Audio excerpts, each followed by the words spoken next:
രോഗമല്ല നമ്മളെ ഭയപ്പെടുത്തുന്നത്. രോഗത്തെക്കുറിച്ചുള്ള ഒരു ചിന്തയാണ് ഭയപ്പെടുത്തുന്നത്.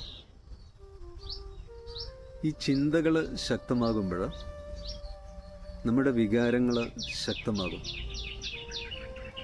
വികാരങ്ങൾ ശക്തമാകുമ്പോൾ അത് മനസ്സിനെ സ്വാധീനിക്കും, പിന്നെ അത് ശരീരത്തെ സ്വാധീനിക്കും. ശരീരവും മനസ്സും എന്ന് പറഞ്ഞാൽ രണ്ടല്ല, അത് ഒന്നാണ്.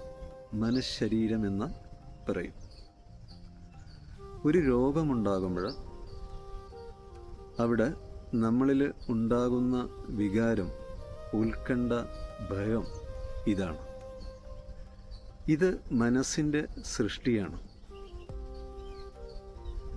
അത് ശരീരത്തെ സ്വാധീനിക്കും.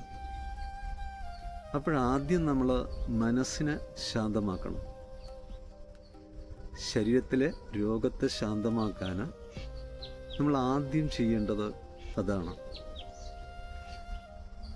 ശരീരത്തിൽ നിന്നല്ല കൂടുതൽ രോഗങ്ങളും ഉണ്ടാകുന്നത്, മനസ്സുമായിട്ട് ബന്ധപ്പെട്ടാണ് ഉണ്ടാകുന്നത്. അപ്പോൾ മനസ്സിനെ നമ്മൾ ശാന്തമാക്കി കഴിഞ്ഞാൽ ഈ രോഗത്തെ നമുക്ക് ശാന്തമാക്കാൻ സാധിക്കും. അതേപോലെ രോഗമുണ്ടാകുമ്പോൾ അതിനെ നമ്മൾ എതിർക്കരുത്.